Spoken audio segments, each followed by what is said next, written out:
네, 안녕하십니까. 2023년도 제2의 환경보건 콘서트를 시작하겠습니다.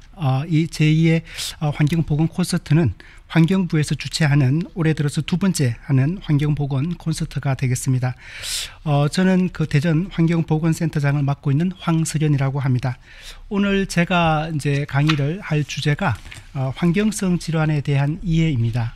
그런데 얼마 전에 불미스럽게도 우리 대전에서 한국타이어 화재가 있었습니다.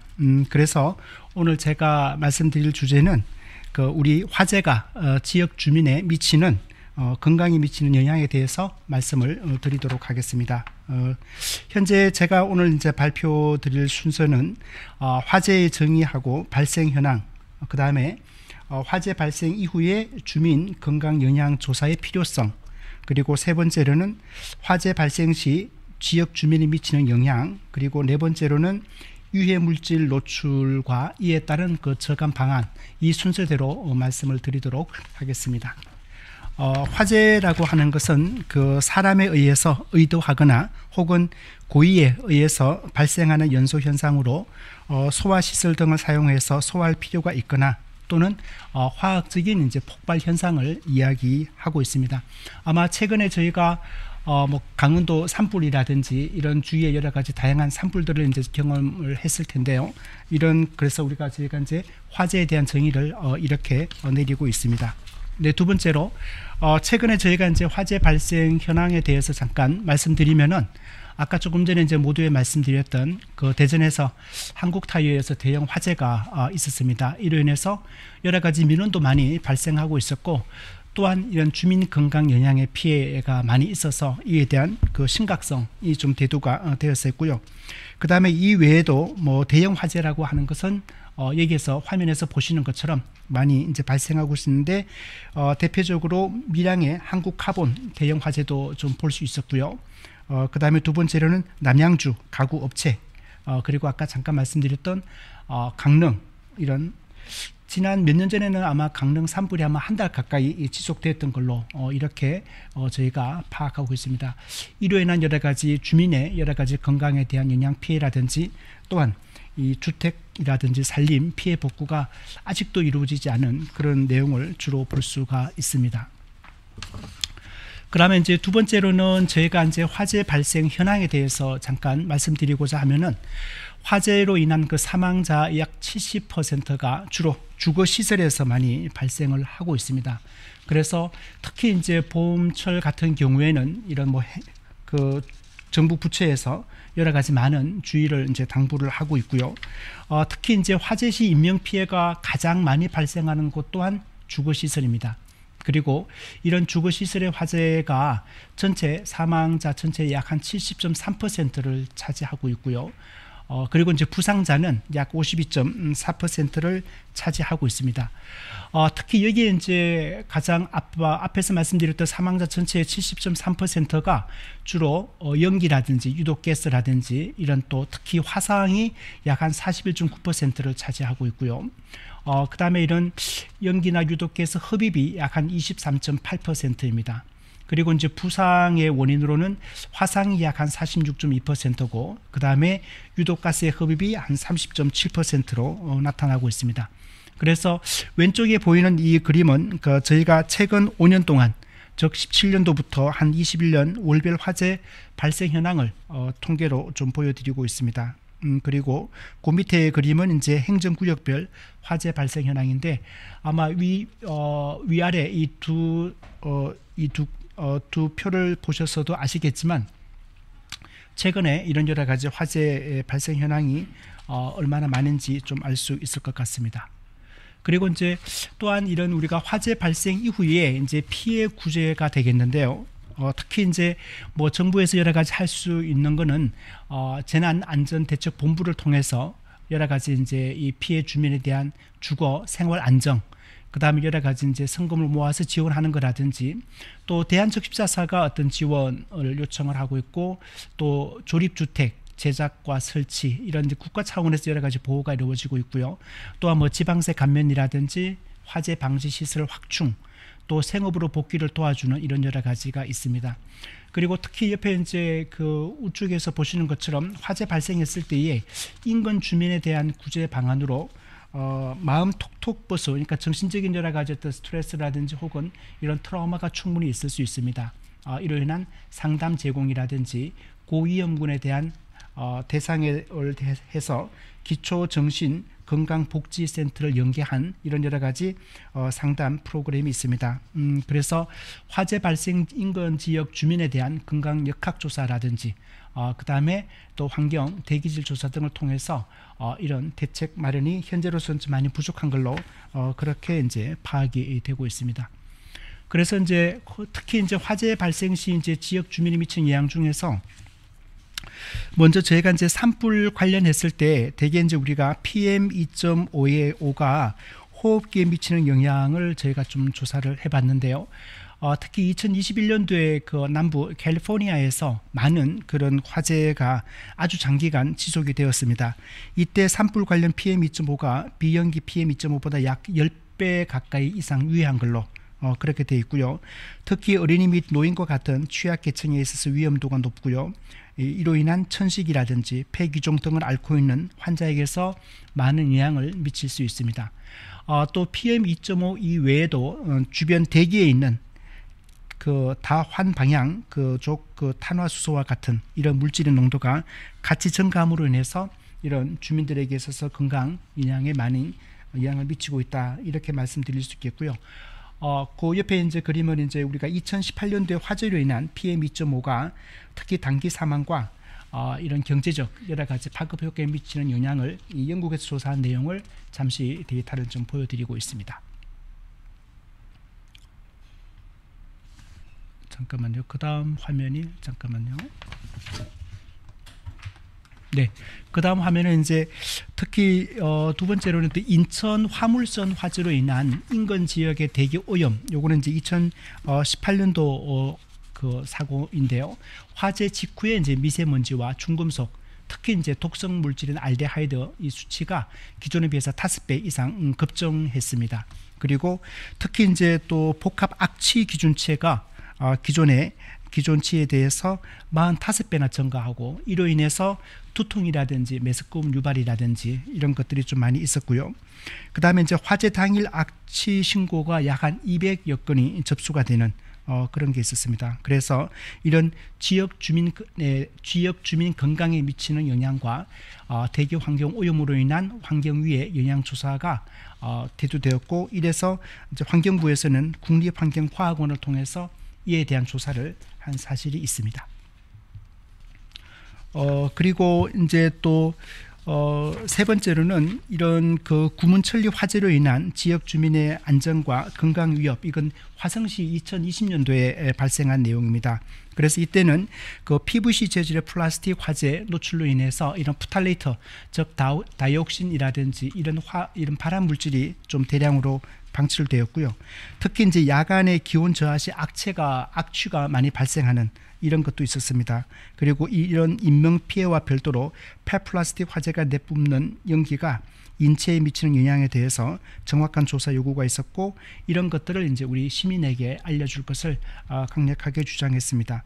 그리고 특히 이제 화재 전소 이후에 주민 건강 영향과 반응, 의견 등을 점검할 필요가 있다, 이렇게 이제 말씀드릴 수 있겠는데, 특히 이제 오른쪽에 이제 그림은 특히 우리가 이 화재가 발생했을 때, 특히 우리가 PVC 재질의 이제 플라스틱 이런 화재 노출, 이로 인한 이런 프탈레이트라든지 특히 이제 다이옥신, 이런 다이옥신 같은 경우는 사실은 우리가 대표적인 하나의 환경 호르몬입니다.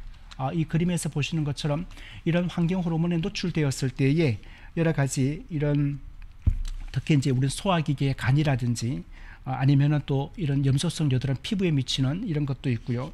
또 중요한 것은 얘가 생식기에 미치는, 생식 독성에 미치는 이런 영향이 많이 있다라고 저희가 많이 알려져 있습니다. 그리고 이 경기도 안산에서 아마 주로 몇 해 전에 이제 사고가 났는데요. 안산에 냉장 창고 화재가 발생해서 약 2개월 동안 이 주민의 고통이 이제 확산되었습니다.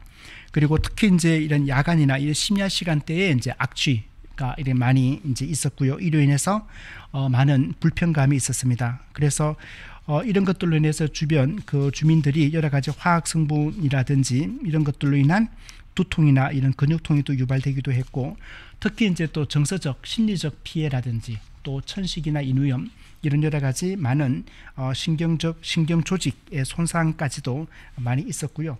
특히 옆에 이제 그림에서 보시는 것처럼 연도별 악취 민원 접수가 이게 이제 환경부에서 조사한 내용인데 많이 증가하고 있다는 것도 저희가 다시 한번 볼 수가 있습니다.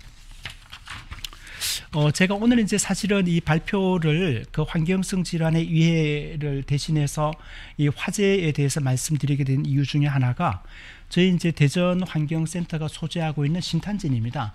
한국 타이어에서 요 최근에 이제 큰 그 화재가 있었습니다. 그래서 저희가 지금 이제 한국 타이어를 아무래도 이제 KTX 코레일을 이용하다 보니까 한국 타이어 옆을 지나게 됩니다. 저도 오늘도 올라오면서 이제 한국 타이어를 보게 됐는데 아직도 여러 가지 정리가 좀 많이 되지 않은 이제 그런 상황이고요. 이번 한국 타이어 화재로 인해서 이런 충북 환경보건센터의 그 연합 그 환경보건센터에서도 저희 대전 환경보건센터로 여러 가지 주민 건강 영향 조사에 대한 요청이 있었습니다. 그래서 지금 저희도 이런 대전시와 이런 여러 가지 주민 건강 영향에 대한 이런 조사에 대한 논의를 계속하고 있고요. 이런 특히 이제 타이어 이런 그런 회사이다 보니까 이런 아까 앞에서도 잠깐 말씀드렸지만은 다이옥신이라든지 비소, 벤젠, 수원, 아연, 카드뮴 이런 중금속이라든지 이런 여러 가지 많은 물질이 노출됨으로 인해서 특히 주민들이 느끼는 여러 가지 이런 두통이라든지 여러 가지 다양한 이런 그 증상에 대해서 현재 환경조사라든지 주민 건강 영향 조사에 대한 이런 필요성이 이런 많이 대두가 되고 있습니다. 그리고 특히 지금 이제 대전 시민 같은 시인 경우에 주변 병원으로 사실은 진료를 하는 그런 여러 가지가 지금 있어서 저희 이제 대전시 환경보건센터에서도 이에 대해서 지금 다각적으로 좀 노력을 하고 있는 상황입니다. 그리고 이제 지금은 여러 가지 이제 다양한 이제 이런 화재 사례를 통해서 이제 말씀을 드렸고요. 사실은 이런 화재가 발생할 때 대기 중에 많은 유해 물질이 있습니다. 이런 유해 물질이 인체에 미치는 영향이 어떤 것인가 잠깐 좀 살펴보도록 하겠습니다. 아무래도 이제 가장 대표적인 게 아마 일산화탄소가 되겠는데요. 이 일산화탄소 같은 경우에는 극히 미량으로도 인체에 치명적인 독성을 나타낼 수가 있고요. 특히 이제 화재가 발생했을 때 약 한 20여 분 만에 공기의 성분을 약 5% 이상을 차지하게 됩니다. 그리고 산소의 운반 능력을 방해하는데 이게 사실은 산소와의 결합이 한 210배 정도 강하다고 우리가 이렇게 알려져 있고요. 그래서 이제 조직으로 공급되는 산소 함량을 되게 감소시킵니다. 그래서 약 500 내지 1000 ppm 노출되었을 때 이런 두통이라든지 호흡 촉진이라든지 구역 또 혹은 무력감, 현기증 이런 정신 착란 이상을 좀 노출할 수 있고요. 4000 ppm 이상 노출될 때 일시적으로 무기력증이라든지 현기증을 호소하고 심할 때는 혼수 상태까지 유발하는 것으로 그렇게 많이 알려져 있습니다. 그 다음에 이제 두 번째로 우리가 시아나수소로 볼 수 있는데 이 시아나수소 같은 경우에는 단기간에 폭로했을 때 체세량 기준이 가장 위험한 높은 아마 기준이 약 한 270 ppm 정도로 되는 걸로 알고 있습니다.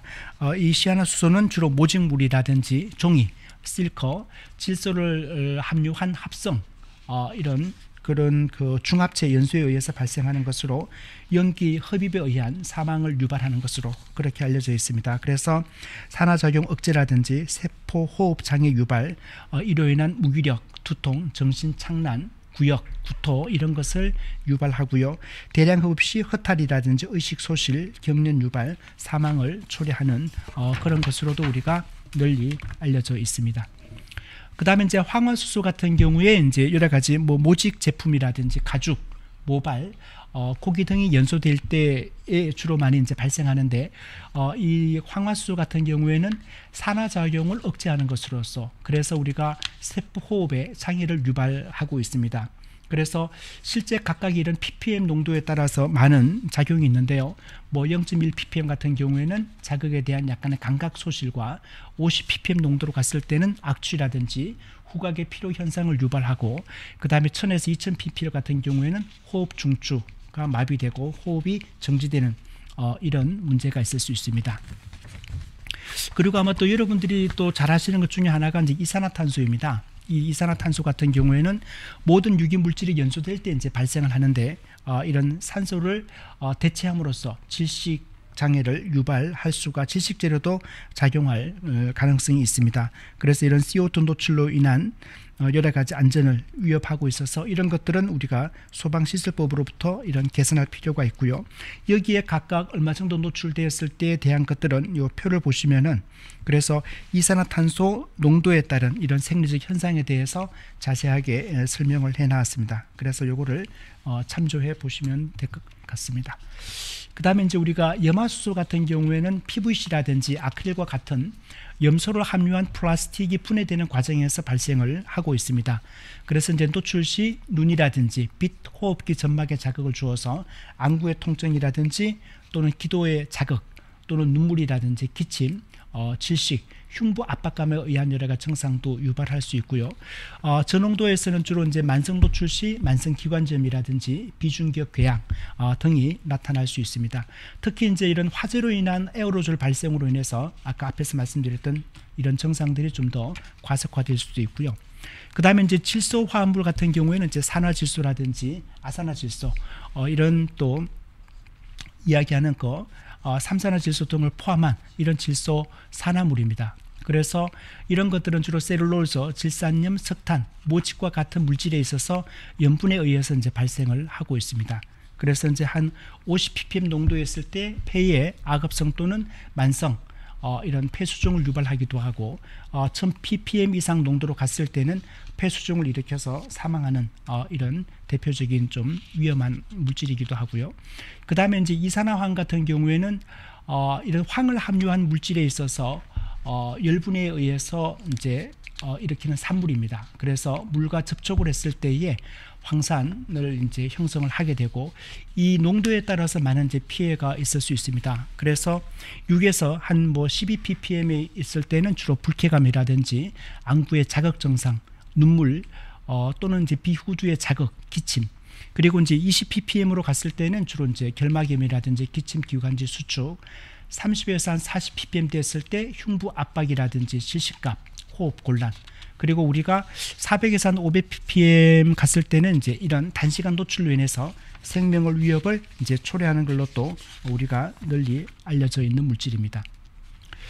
특히 이제 우리가 화재가 발생했을 때 이제 사실은 가장 앞에서 고생하시는 분들이 이제 우리가 소방관입니다. 특히 이제 화재 발생에 있을 소방관에 대한 여러 가지 뭐 정신적인 이런 트라우마나 이런 것들도 많이 있긴 하겠지만 특히 이제 이런 아까 앞에서 말씀드렸던 이런 여러 가지 위해성 물질에 의해서 즉 호흡기 자극 물질에 의한 기관지와 이런 폐포 손상으로 인한 호흡 기능 저하, 또한 이런 자극성 천식이라든지 폐쇄성 세기관지염, 또 기관지 확장이라든지 만성 기관지염도 유발할 수 있고요. 이로 인해서 이러한 또 장기간 이런 많은 다회에 노출되었을 때 뭐 폐섬유화라든지 이런 호흡기 질환도 초래할 수 있다라고 이제 그렇게 알려져 있습니다. 그리고 이제 잠깐 말씀드렸던 육체적인 어떤 정신적인 스트레스로 인한 심혈관계 질환 위험에 노출되어질 수도 있고요. 그 다음에 이제 대동맥류로 인한 사망의 위험도 좀 많이 증가한다고 이제 그렇게 알려져 있습니다. 그 다음에 저희가 이제 이런 독성 물질에 있어서 여러 가지 농도 분포는 화재 현장에서의 특성에 따라 물론 각기 다르고요. 그리고 이제 포르말데히드의 경우 대부분 그 잔여 화재 조사 현장에서 이제 기준치도 많이 초과하고 있는 걸로 알려져 있습니다. 그 다음에 이제 특히 이제 화재 이런 소방대원의 경우에는 이런 잔화 정리와 화재 조사 단계에서 이런 독성 물질의 이제 기준 이상으로 많이 노출되는 것으로 그렇게 이제 알려져 있습니다. 그리고 이런 이제 화재가 발생했을 때에 우리가 그 여러 가지 노출 이제 저감 방안이 있을 수 있는데요. 가장 먼저 이제 국가가 여러 가지 이제 대책을 마련을 해야 됩니다. 그래서 이제 울산시에 이제 2021년도 경우에 산업단지 개발 뭐 지원 조례가 이제 개정이 되었다라든지, 그래서 산단 주변의 주민들에 대한 건강 검진을 지원하고, 또한 주민들의 생활 환경을 개선하고, 또한 이런 이제 환경 오염 측정 장비를 뭐 지원한다는 등 이런 여러 가지 다양한 사업을 통해서 우리가 지자체로부터 지원받을 수 있도록 하는 이제 개정안이고요. 또 전국적 확대 및 이제 국가 차원의 이제 지원이 좀 필요하지 않을까 그렇게 생각을 하고 있습니다.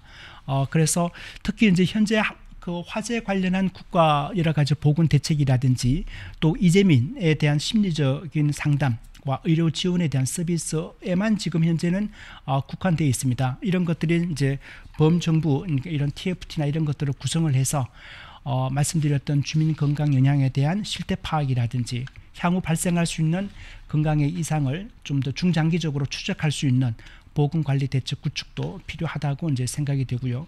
또한 화재 이후의 사후 관리 대책을 이제 좀 포함을 해야 된다라고 말씀을 드릴 수 있겠습니다.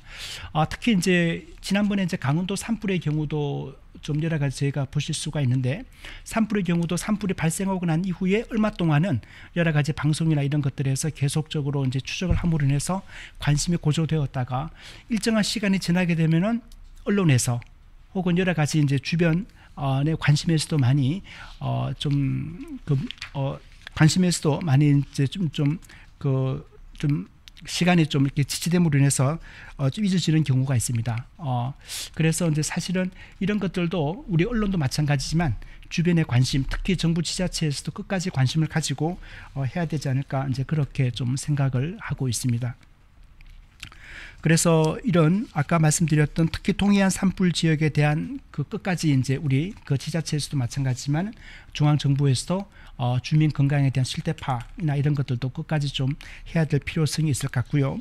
그 다음에 이런 주민 건강에 대한 이런 것들은 아까 말씀드렸고, 요거는 이제 아까 말씀드린 내용으로 대신하도록 하겠습니다. 그리고 이제 특히 이제 우리가 화재 발생 이후에 유해 물질 노출에 대한 저감 방안에 대한 해외 사례는 여기에 이제 말씀드리는 캐나다하고 미국 이 두 가지 사례를 좀 말씀을 드리도록 하겠습니다. 특히 이제 캐나다 경우에는 스마트 바이오 캐나다 이 프로그램을 제작을 통해서 거주자 건축가는 물론이고 교육 프로그램을 좀 포함하고 있고요. 지역 주민들이 주변의 연료를 손쉽게 관리할 수 있고, 또한 실생활에서 간단하게 매뉴얼로 확인이 가능하도록 이런 스마트 바이오 프로그램을 이제 만들어서 이 주민들이 항상 이런 프로그램에 대해서 많이 좀 뭔가 뭐라고 할까요? 약간 숙지하는 그런 프로그램이고요. 미국의 경우에는 이제 이런 위기 대응 매뉴얼 및 화재 시 어떤 주민 건강 영향의 보호 대책 이런 매뉴얼을 이제 마련하고 있습니다. 특히 미국 같은 경우에는 이런 이제 아까 앞에서 잠깐 소개해드렸던 이런 남캘리포니아나 이런 데는 사실은 상시적으로 일정한 계절이 되면 계속적으로 장기적으로 이런 화재가 발생하고 있어서 이런 것들에 대한 보호 매뉴얼이 좀 잘 돼 있고요. 특히 이제 취약계층, 임산부라든지 그 다음에 질환, 기저질환 환자에 대한 이런 위험성, 또 이런 건강 대책 등 이런 것들에 대한 SOP가 잘 마련되어 있습니다. 그리고 이제 지역 대기질환 보고서라든지 지역에 대해서 가시성 가이드 마련이 좀 잘 되어 있다고 이렇게 말씀드릴 수가 있겠습니다. 그래서 우리 정부나 우리 중앙 정부나 좀 지자체에서도 이런 특히 이제 캐나다라든지 미국의 예에서 보셨듯이 이런 좀 더 중장기적인 대책이 좀 마련돼야 되지 않을까 그렇게 생각하고 있습니다. 이상으로 제가 준비한 그 특히 이제 아까 환경성 질환의 위해를 이제 제목이었는데 화재에 대한 내용을 가지고 온 것에 대한 배경을 잠깐 말씀드렸고요. 여기서 이제 궁금하신 내용에 대해서는 질의응답 시간에 이런 코멘트를 주시면은 그때 상세하게 좀 답변을 드리도록 하겠습니다. 네, 제 강의는 이걸로 마치도록 하겠습니다. 네, 고맙습니다.